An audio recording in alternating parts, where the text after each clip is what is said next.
नमस्कार मंडळी. ठरलं तर मग ही मालिका सध्या घराघरात पोचली आहे.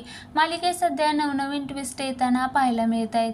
दरम्यान गेल्या प्रोमोमध्ये साक्षी आणि महिपत बिझनेस एक्सपोजमध्ये सायली अर्जुनला बिझी ठेवून दोघांच्या घरात घुसण्याचा प्रयत्न करतात आणि साक्षीच्या लॉकेटचा तुटलेला अर्धा भाग शोधण्याचा प्रयत्न करत असते.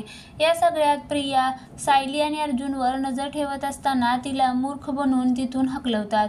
चैतन्याची या सगळ्यावर नजर असते. त्यात अर्जुनला महिपतच्या घराची दुसरी चावी मिळते आणि कोणास संशय येऊ नये म्हणून तो खिडकीतून महिपतच्या घरात शिरण्याचा प्रयत्न करतो. दरम्यान आता ठरलं तर मग मालिकेचा नवा प्रोमो प्रेक्षकांच्या भेटीला आलाय. या प्रोमोमध्ये सर्वात मोठा खटला असं कॅप्शन देण्यात आलंय. यामध्ये वकील दामिनी देशमुख ही महिपत आणि साक्षीच्या बाजूने लढताना दिसते.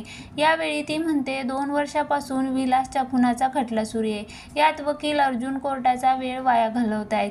यावर न्यायाधीश त्यांना निर्णय देत म्हणतात सदर प्रकरणाचा निकाल कोर्ट पुढचे 30 दिवस देत आहे, म्हणजे जुलै महिन्यात या केसचा निकाल लागणार. हे ऐकून सायली आणि अर्जुनला फार टेन्शन येतं. तर दुसरीकडे साक्षी महिपत हे खुश झालेले पाहायला मिळतात. त्यामुळे येत्या 30 दिवसात केसचा निकाल लागणार आहे. परंतु हा प्रोमो पाहून प्रेक्षकांना वेगळाच प्रश्न पडला आहे.